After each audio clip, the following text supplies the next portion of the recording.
Hello dears, ഞാൻ തിരിച്ച് വടകരയിലേക്ക് പോവുകയാണ്. പോകുമ്പോൾ ലേശം വിഷമമൊക്കെ ഉണ്ട്. സ്വന്തം വീട്ടിൽ നിന്ന് ഒരു ദിവസം 1-2 ദിവസം നിൽക്കാനായിട്ട് വന്നത്. അപ്പം ലേശം വിഷമമൊക്കെ ഉണ്ട്. അപ്പോൾ ഒരു 12:30 ആയപ്പോൾ അമ്മ ചോറും ചിക്കൻ കറി തന്നു. ഞാൻ പറഞ്ഞ അമ്മ എനിക്ക് വേണ്ട, 12:30 അങ്ങ് എത്തുമ്പോഴത്തേക്ക് എനിക്ക് വിശക്കും. അമ്മ അവിടെ എത്തുമ്പോൾ നീ കുറച്ചും കൂടെ കഴിച്ചു പറഞ്ഞു. ആ വരുന്ന ബസ് എന്നെ പറ്റിച്ചു. ഞാൻ വിചാരിച്ച് രണ്ടും കാക്കായല്ല, ഞാൻ വിചാരിച്ച് അത് കണ്ണൂർ ബസ് അയച്ചു. നോക്കിയപ്പോൾ കുറ്റ്യാടി ബസ്സാണ് ഗായ്സ്. അപ്പോൾ അങ്ങനെ കുറച്ച് സമയം വെയിറ്റ് ചെയ്തു. ഈ കവർ ഫുള്ള് സാധനം ഇതൊക്കെ ഞാൻ തൂക്കി വലിച്ച് പോകണം.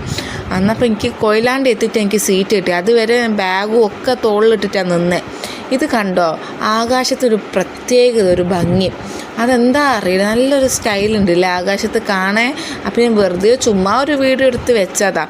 അല്ലെങ്കിൽ വടകരയിൽ പെട്ടെന്ന് എത്തൂല. ഈ വടകരക്കാർ ബസ് കയറുമ്പോൾ മനസ്സിലാവും, പെട്ടെന്ന് എത്തൂല. ഫുള്ളും ബ്ലോക്കും കുണ്ടും റോഡ് പണിയൊക്കെ ആയിട്ട്. പക്ഷെ ഇത് പെട്ടെന്ന് എത്തിയ പോലെ ഉണ്ട്. നമുക്ക് പ്രത്യേകിച്ച് അർജൻറ്റൊന്നും ഇല്ലാത്തതുകൊണ്ടായിരിക്കും പെട്ടെന്ന് എത്തിയ പോലെ. 2-2:30 ആകുമ്പോൾ ഞാൻ അങ്ങ് എത്തിയിട്ട് ഏട്ടൻ കണ്ടില്ല അവിടെ വെയിറ്റ് ചെയ്ത് നിൽക്കുന്ന. വടകര കഴിഞ്ഞാൽ പിന്നെ ഇടയ്ക്ക് ഞാൻ വിളിച്ചുകൊണ്ട് വെക്കും. ഏട്ടൻ പറയും ഇന്ന സ്ഥലത്തെത്തുമ്പം വിളിക്കുന്നത്, എനിക്കാണ് സ്ഥലപ്പേര് അറിയണ്ടേ. അപ്പോൾ ഏട്ടനടുത്ത് ഓരോ സൂചന പറഞ്ഞു കൊടുക്കും. ഏട്ടൻ ഇന്ന ബ്ലോക്കുള്ള സ്ഥലം അങ്ങനെ പറഞ്ഞാൽ അന്നപ്പോൾ ഏട്ടന് മനസ്സിലാവും, ഏതാ സ്ഥലം മനസ്സിലാവും. മുമ്പളെ നാട്ടിലത്തെ സ്ഥലമല്ലേ അറിയുള്ളൂ, ഇവിടുത്തെ സ്ഥലം പഠിച്ച് വരുന്നേ ഉള്ളൂ. അപ്പോൾ ഇനി വീട്ടിൽ പോയിട്ട് ഫ്രഷ് ആകണം, പിന്നെ എന്തെങ്കിലും ഫുഡ് കഴിക്കണം. അപ്പോൾ ഇന്നത്തെ കൊച്ചു വീഡിയോ സപ്പോർട്ട് ചെയ്യണം, സബ്സ്ക്രൈബ് ചെയ്യണം. ബൈ.